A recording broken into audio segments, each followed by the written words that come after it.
North Korea ki President Kim Jong-un gi mahaki family na leiba colony sing amadi mahaki aronba lambi kaya singi matangda amadi North Korea da leiriba mahiroi nupi masa sing amadi inkhalakliba nupi masa singi tungi makhoi manglan karino habdugi matang da su khanaduna yengminasi mayam punu makpu chumthang creative channel na taram no oksari channel asibu subscribe to widri besi naw singna subscribe tokshen biduna bell icon nambiu amadi video sibu share to wiramu North Korea amadi Kim Jong Un gi matang da mamang da video ani semjakhrabani kana gumai chinaw singna tabi ningba yengbiningba yaurabadi makhagi description da link hapcharamge tabiriba mayamna Kim Jong Un gi matang da makhata na video sembi nabagi damak haibirakpagi matungina video si amuk mayam gi damak khanjaraga semjabani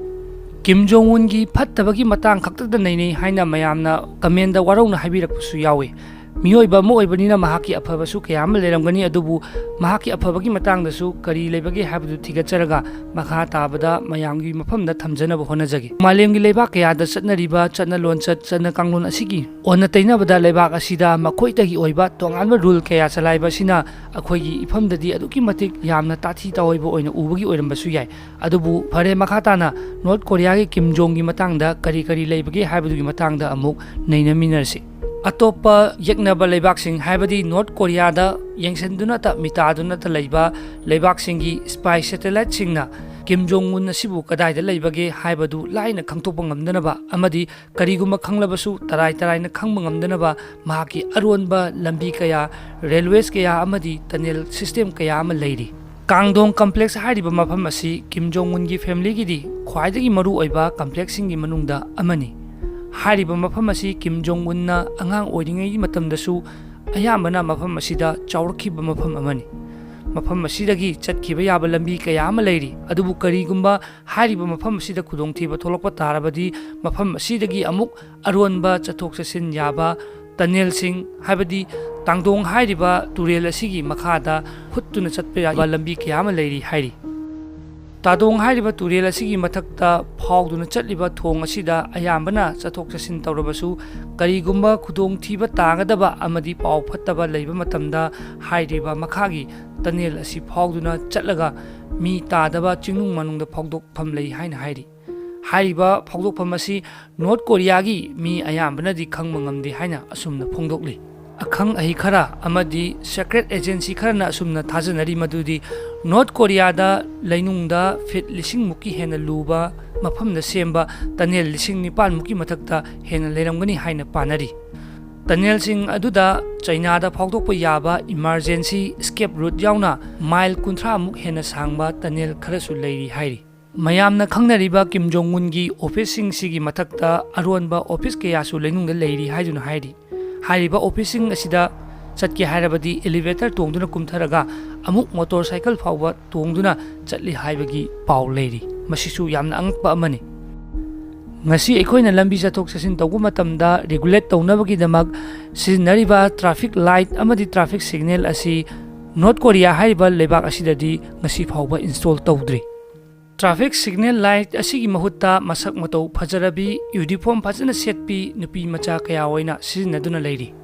malem asida pokliba mioi khudingmaki manglan dream amam leinaba ngaktani adubu North Korea hariba lebak asida pokpa nupi macha singi manglan sing asidi aduki matik tongale haibadi aikhoigi lamdam asigi context yengba matamda mahiroi nupi macha amadana hakkari oiningi haiduna hangba matamda aihakti doctor oigani aihakti IS oigani aihakti oja oigani haibagi tongan ba achouba manglan kaya hairakani tawbutabu North Korea hariba lebak asida mahiroi tamlibi nupi macha amadi inkhalaklibi nupi macha amada nahak kari oiningmage haina hangba matamda aina hayeng chawrba matamda traffic police oigani haina asumna ayamana hainarakani asumna North Korea hariba lebak asida pokpa nupi macha singi ayambagi manglandi traffic police oiba pamnarami Karigidamakta traffic police amadi traffic guard asibu hena pamnaribano habdagi matangda amuk yengminase North Korea gi thabak tawriba atopa karmachari singa changdamnaba matamda traffic guard na tolop chawba hele amadi free housing singi kudong saba phangi aduga military nasu aduki matik ikai khumnaba thabak ama habdu oiba maramna traffic police amadi traffic guard sing asi pamnaribani हाइरिबा traffic गार्डसिंग असी मखोइदा मखल मथेल कयागी फजरबा uniform कया सेलंदुना हाइरिबा traffic की duty असी तौहल्ले अदुगा हाइरिबा traffic policing असी मखोइगी थबक तौबगी retirement असी चही 19 ओइरमे मरम मदुना चही 19 की मखादा हेनखिबा नुपीसिंगदी ट्रैफिक पुलिस अदुदगी रिटायरमेंट पी मरम मदुना चही नौरिबी मसक मतौ फजरबी चही 19 फौबगी मनुंगदा लैबा नुपीसिंगना ट्रैफिक पुलिस अमदी ट्रैफिक गार्ड असिदा थबक तौबगी अयाबा दु पी यामना अफब खोंथांग अमा हाइरगदी नॉर्थ कोरिया हाइबा लमदम असिदा हायर स्कूल तमलिबा छात्रसिंग असि मखोइगी फ्री टाइमिंग अमदी वेकेशन मतमदा लेमना लेहंदे ममांगी वीडियो दा पंजखिबा नॉर्थ कोरिया हाइबा लेबा असिदा लाकपा टूरिस्ट सिंगदी मखोइ मथंदा फ्री ओइना थादोक्ते मखोइगी मूवमेंट खुदिमक्ता गाइड तौनबा मी अदुमक अमपी हाइबदु हाइबा फ्री टाइम असिदा लैबा छात्र सिंगदसु मखोइगी गाइड तौबा असिदा सिजिनरमे टूरिस्ट की मतंग योरकपा असिदा मखोइगी लमगी करेंसी की वैल्यू अदुसु हाइपेतंग पंजरमगे नॉर्थ कोरिया हाइबा लेबा असिदा चतनरिबा करेंसी असिगी ममिंग वोन हाइ डॉलर अमगा वोन 458.8 हाइबदी डॉलर अमगा लुपा 54 गा माने हाइबनी करिगुम्बा खोइना डॉलर 10 पुबा मतमदा मखोइगी वोन की वैल्यू असि डॉलर 8,000 फंगदोरिबनी मरम अदुना नॉर्थ कोरिया की करेंसी की वैल्यू असिसु खरदी अदुमक पी हाइबनी पियोंगयांग सिटी असिदा लैबा द मानचू हिल ग्रांड कौबा मोनुमेंट अमा लै हाइरिबा मोनुमेंट असी किम जोंग उन की मपा किम जोंग इल अदुगा माकी मपुबोक किम इल सुंगी मूर्तिनी हाइरिबा मूर्ति अनी असी मीटर 10 वांगी नॉर्थ कोरिया मचा ओइगेरा नत्रगा टूरिस्ट ओइगेरा कनागुम्बा मफम असिदा फावबा अमदि चंगबा मतमदा हाइरिबा मूर्ति सिंग असिदा कोक नोन खुरंबा हाइबसी मेजेंटरी ओइ हाइबदी तंगाई फदना मूर्ति असिदा खुरमदबा यादे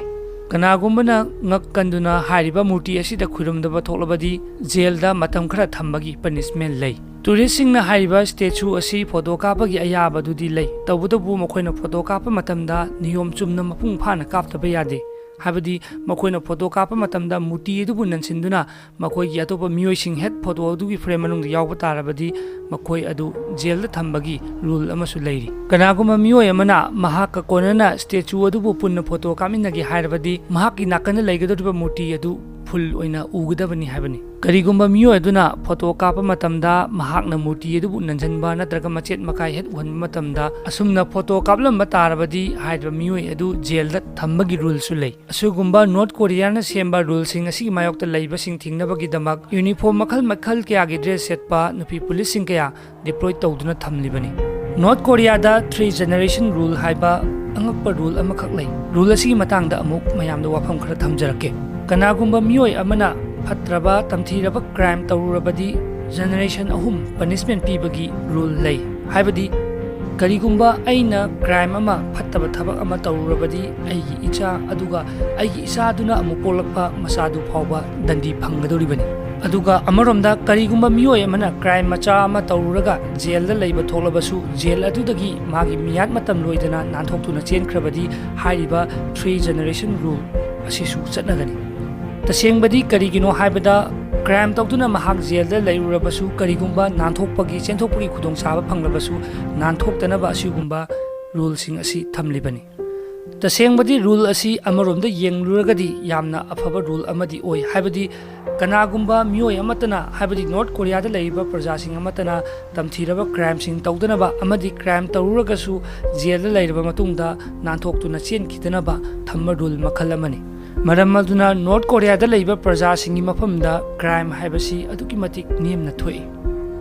नॉर्थ कोरिया की सिटीजन सिंगना मरैबाक्तगी चथोक चसिन तौबा कंट्रोल तौनबगीदमक महाकी मपुबोक अमदी मपाना सेमलंबा रूल सिंग अदुसु ngasisu चटनदुना लैरी कनागुम्बा मियोय अमतना ऑफिशियल परमिशन यावदना नॉर्थ कोरिया थादोक्तुना चटपा यादे मदु इलीगल परमिशन फंगदुना लमदम अदुदगी चटख्रबा नुपी अमतना मिरैबाक्ता लैरबा मतमदा मिरोलबा यादे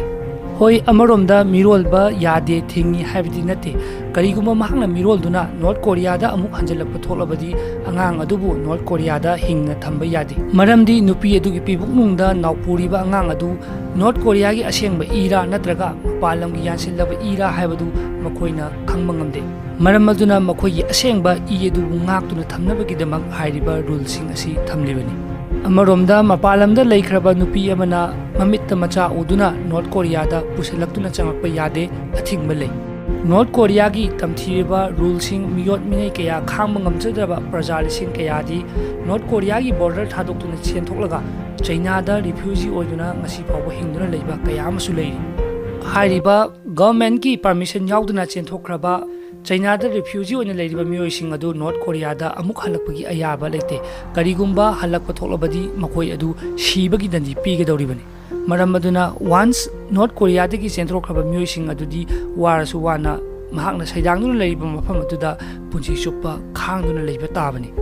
ꯑꯃꯨꯛꯁꯨ ꯌꯦꯡꯁꯤ, ꯀꯔꯤꯒꯨꯝꯕ ꯅꯣꯔꯠ ꯀꯣꯔꯤꯌꯥꯗꯒꯤ ꯆꯦꯟꯊꯣꯛꯈꯤꯒꯦ ꯍꯥꯏꯕ ꯇꯥꯔꯕꯗꯤ ꯃꯍꯥꯛꯀꯤ ꯂꯩꯍꯧꯔꯤꯕ ꯐꯦꯃꯤꯂꯤ ꯏꯃꯨꯡꯗꯨꯒꯤ ꯁꯥꯒꯩ ꯅꯥꯇꯩ ꯄꯨꯝꯅꯃꯛ ꯆꯦꯟꯕ ꯇꯥꯕꯅꯤ꯫ ꯃꯔꯝꯗꯤ ꯀꯔꯤꯒꯨꯝꯕ ꯃꯍꯥꯛꯅ ꯆꯦꯟꯊꯣꯛꯈ꯭ꯔꯒ ꯃꯍꯥꯛꯀꯤ ꯃꯇꯨ ꯃꯆꯥ ꯂꯩꯍꯧꯕ ꯊꯣꯛꯂꯕꯗꯤ ꯍꯥꯏꯔꯤꯕ ꯂꯩꯍꯧꯔꯤꯕ ꯃꯤꯑꯣꯏꯁꯤꯡ ꯑꯗꯨ 3 ꯖꯦꯅꯦꯔꯦꯁꯟ ꯔꯨꯜꯒꯤ ꯄꯅꯤꯁꯃꯦꯟꯠ ꯑꯗꯨ ꯐꯪꯒꯗꯧꯔꯤꯕꯅꯤ꯫ 3 ꯖꯦꯅꯦꯔꯦꯁꯟ ꯔꯨꯜ ꯄꯅꯤꯁꯃꯦꯟꯠ ꯐꯪꯗꯨꯅ ꯖꯦꯜꯗ ꯂꯩꯔꯤꯕ ꯃꯤꯑꯣꯏ ꯑꯗꯨ ꯑꯗꯨꯛꯀꯤ ꯃꯇꯤꯛ ꯋꯥꯅ ꯂꯩꯒꯗꯧꯔꯤꯕꯅꯤ꯫ ꯉꯁꯤ ꯑꯩꯈꯣꯏꯒꯤ ꯏꯟꯗꯤꯌꯥꯒꯤ ꯖꯦꯜꯒꯤ ꯑꯣꯏꯕ ꯆꯠꯅꯔꯤꯕ ꯁꯤꯁꯇꯝ ꯑꯁꯤꯗꯒꯤ ꯇꯣꯉꯥꯟꯕ ꯃꯑꯣꯡ ꯑꯃ ꯑꯣꯏ꯫ ꯍꯥꯏꯕꯗꯤ ꯖꯦꯜꯗ ꯂꯩꯔꯤꯕ ꯃꯤꯑꯣꯏ ꯑꯗꯨ ꯑꯗꯨꯛꯀꯤ ꯃꯇꯤꯛ ꯊꯕꯛ ꯋꯥꯅ ꯁꯨꯍꯟꯒꯅꯤ ꯑꯃꯗꯤ ꯁꯤꯗ꯭ꯔꯤ ꯐꯥꯎꯕ ꯊꯕꯛ ꯁꯨꯗꯨꯅ ꯗꯟꯗꯤ ꯄꯤꯗꯨꯅ ꯊꯝꯒꯗꯧꯔꯤꯕꯅꯤ꯫ ꯃꯔꯝ ꯑꯗꯨꯅ ꯅꯣꯔꯠ ꯀꯣꯔꯤꯌꯥꯒꯤ ꯄ꯭ꯔꯖꯥ ꯑꯃꯠꯇꯅ ꯀꯤꯝ ꯖꯣꯡ ꯎꯟꯒꯤ ꯒꯚꯔꯟꯃꯦꯟꯠ ꯑꯁꯤꯕꯨ ꯍꯩꯅꯗꯦ ꯍꯥꯏꯗꯨꯅꯁꯨ ꯅꯣꯔꯠ ꯀꯣꯔꯤꯌꯥ ꯊꯥꯗꯣꯛꯇꯨꯅ ꯆꯠꯂꯕꯁꯨ ꯑꯔꯥꯏꯕ ꯊꯕꯛ ꯑꯃ ꯅꯠꯇꯦ꯫ ꯑꯇꯣꯞꯄ ꯀꯟꯇ꯭ꯔꯤ ꯑꯗꯨꯗ ꯔꯤꯐ꯭ꯌꯨꯖꯤ ꯑꯣꯏꯗꯨꯅ ꯁꯩꯗꯥꯡꯗꯨꯅ ꯍꯤꯡꯒꯗꯧꯔꯤꯕꯅꯤ꯫ ꯑꯗꯨꯒ ꯑꯃꯨꯛꯁꯨ ꯅꯣꯔꯠ ꯀꯣꯔꯤꯌꯥꯗ ꯍꯜꯂꯛꯄ ꯍꯥꯏꯕꯁꯤꯁꯨ ꯑꯔꯥꯏꯕ ꯑꯃꯗꯤ ꯅꯠꯇꯦ, ꯃꯔꯝꯗꯤ ꯑꯍꯛꯄ ꯆꯩꯔꯥꯛ ꯑꯁꯤ ꯐꯪꯒꯗꯧꯔꯤꯕꯅꯤ꯫ ꯅꯣꯔꯠ ꯀꯣꯔꯤꯌꯥꯗꯒꯤ ꯆꯦꯟꯊꯣꯛꯂꯒ ꯆꯩꯅꯥꯗ ꯔꯤꯐ꯭ꯌꯨꯖꯤ ꯑꯣꯏꯅ ꯍꯤꯡꯂꯤꯕ ꯌꯣꯃꯤ ꯄꯥꯔꯛꯅ ꯀꯞꯂꯗꯨꯅ ꯅꯣꯔꯠ ꯀꯣꯔꯤꯌꯥꯒꯤ ꯃꯇꯥꯡꯗ ꯐꯣꯡꯗꯣꯛꯄ ꯋꯥꯐꯝ ꯀꯌꯥ ꯑꯃꯁꯨ ꯂꯩꯔꯤ꯫ ꯀꯔꯤꯒꯨꯝꯕ ꯃꯈꯥ ꯇꯥꯅ ꯅꯣꯔꯠ ꯀꯣꯔꯤꯌꯥ ꯑꯃꯗꯤ ꯀꯤꯝ ꯖꯣꯡ ꯎꯟꯒꯤ ꯃꯇꯥꯡꯗ ꯚꯤꯗꯤꯑꯣ ꯁꯦꯝꯍꯟꯅꯤꯡꯕ ꯂꯩꯔꯕꯗꯤ ꯑꯗꯣꯝꯒꯤ ꯀꯃꯦꯟꯠ ꯄꯤꯕꯤꯔꯝꯃꯨ꯫ ꯃꯊꯪꯒꯤ ꯏꯄꯤꯁꯣꯗ ꯑꯃꯗ ꯑꯃꯨꯛ ꯁꯦꯝꯖꯔꯛꯀꯦ꯫ ꯋꯥꯐꯝ ꯈꯔꯁꯤ ꯊꯝꯖꯔꯒ ꯇꯥꯕꯤꯔꯤꯕ ꯃꯌꯥꯝꯒꯤ ꯃꯐꯝꯗꯒꯤ ꯆꯨꯝꯊꯥꯡ ꯀ꯭ꯔꯤꯌꯦꯇꯤꯚ ꯆꯦꯅꯦꯜꯅ ꯕꯤꯗꯥꯏ ꯄꯤꯖꯔꯤ꯫